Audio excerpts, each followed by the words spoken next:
अगली अहम खबर बहराइच से, जहां भाजपा विधायक द्वारा दर्ज कराई गई एफआईआर ने बहराइच हिंसा को लेकर दर्ज हुई एफआईआर को पीछे छोड़ दिया है। राजनीतिक बहस का विषय बनी ये नई एफआईआर बहराइच हिंसा के लिए जिम्मेदार कौन है, ये सवाल को और अधिक मजबूत बना रहा है। भाजपा के ही नगर अध्यक्ष अर्पित श्रीवास्तव सहित अन्य पर मुकदमा लिखाकर विधायक सुरेश्वर सिंह ने विपक्ष को बहराइच हिंसा मामले की बहस को आगे बढ़ाने का हथियार थमा दिया है। सपा प्रमुख ने जिसे लपकते हुए बिना समय गंवाए पूरी भाजपा को लपेटे में ले लिया। अखिलेश ने लिखा कि अब खुलासा हो गया है कि बहराइच में दंगे की साजिश किसने करवाई। सत्तारूढ़ दल के विधायक ने ही भाजपाइयों के खिलाफ एफआईआर लिखवाई है, तो फिर भाजपाइयों के खिलाफ कार्रवाई होनी चाहिए। उन्होंने बुलडोजर को भाजपा सरकार के अहंकार का प्रतीक ठहराया और इसे अपराधियों के घरों के ध्वस्तीकरण से जोड़ दिया। साथ ही सपा मुखिया ने बिना नाम लिए योगी आदित्यनाथ सरकार को कटघरे में खड़ा करते हुए सर्वोच्च न्यायालय का मान सम्मान न करने का आरोप मढ़ा। साथ ही जोड़ा कि कानून की अवहेलना करने वाले सलाखों के पीछे होने चाहिए, पदासीन नहीं होने चाहिए। ये रिपोर्ट देखिए। बहराइच में हिंसा जारी रहते स्वयं के साथ अभद्रता और ईंट पत्थर चलने की दर्ज कराई गई एफआईआर को लेकर अखिलेश यादव के पोस्ट ने ठेठ स्वभाव वाले विधायक को गलती का एहसास हुआ। उन्होंने मंगलवार को सुबह ही प्रेस वार्ता कर सफाई पेश की। उन्होंने नामजदों में भाजपा कार्यकर्ताओं के शामिल होने से अनभिज्ञता जताई है। साथ ही जोड़ा की मुकदमा दर्ज होने से कोई दोषी नहीं हो जाता। उन्होंने गेंद पुलिस के पाले में छोड़ते हुए कहा कि विवेचन के बाद पुलिस दोषियों के खिलाफ कार्रवाई करेगी। विरोधियों सहित समर्थक इसे विधायक के बैकफुट पर आना स्वीकार कर रहे हैं। वहीं राजनीति के जानकार इस पूरे मामले को योगी सरकार के करीब 12 साल में सत्ता में रहते हुए पार्टी में व्याप्त हुई अंतर्कलह को जिम्मेदार ठहरा रहे हैं।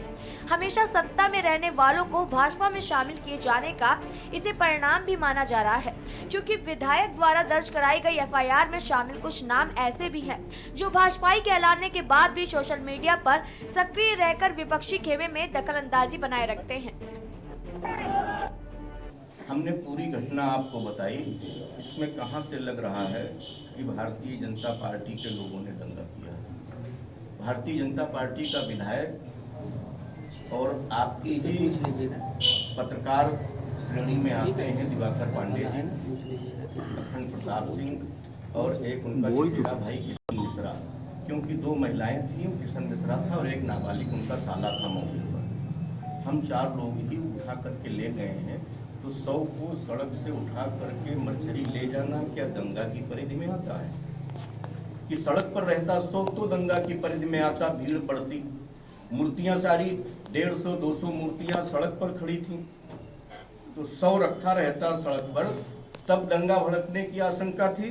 कि 100 को सुरक्षित करा दिया गया, तब दंगा भड़कने की आवश्यकता। अगर उनकी यही अभी आपने कहा कि ये जो मूर्ति विसर्जन में जो लोग जा रहे थे उसमें से अधिकतर लोगों ने शराब पी रखी थी जी। ये तो यानी कि जो लोग विसर्जन के लिए जा रहे थे उनमें से अधिकतर लोगों ने शराब पी रखी थी। विसर्जन में जा रहे थे जो माता के भक्त थे, हाँ। वो तो शराब पिएंगे नहीं।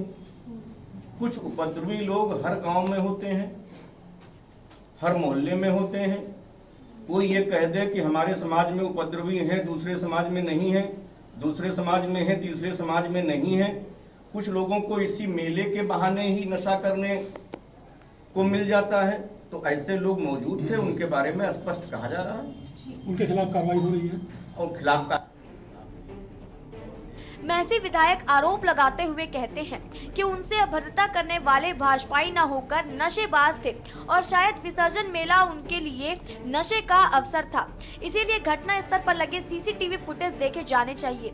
वीडियो में कई लोग जहां चिप्पड़ बनाते दिख रहे हैं। हत्या करने की साजिश थी, क्योंकि आपने फायरिंग का जिक्र किया। हमने फायरिंग का जिक्र भी किया है और वीडियो में फायरिंग दिखाई भी दे रही है।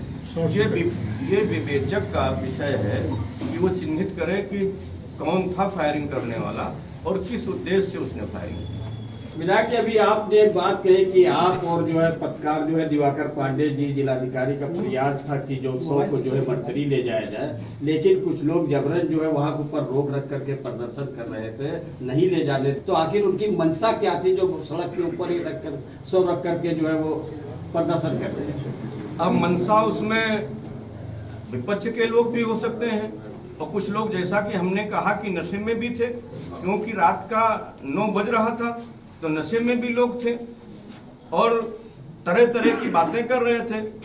भाई कोई कह रहा, उसमें से ये लोग भी कह रहे थे कि नहीं, वो महाराजगंज में जिसने गोली मारी है वो यहीं लाया जाएगा, वो यहीं उसका इनकाउंटर होगा, तब हम 100 को ले जाएंगे।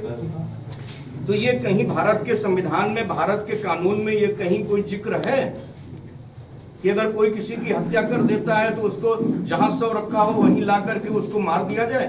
ये अधिकार तो भारत का संवैधानिक दर्जा कहीं प्राप्त ही नहीं है, भारत का मौलिक अधिकार नहीं है। विधायक के मुताबिक सड़क पर शव रहते दंगा होने का आसार थे, इसीलिए उन्होंने शव को मोर्चरी पहुंचवाया। स्पेशल डेस्क के न्यूज़ इंडिया।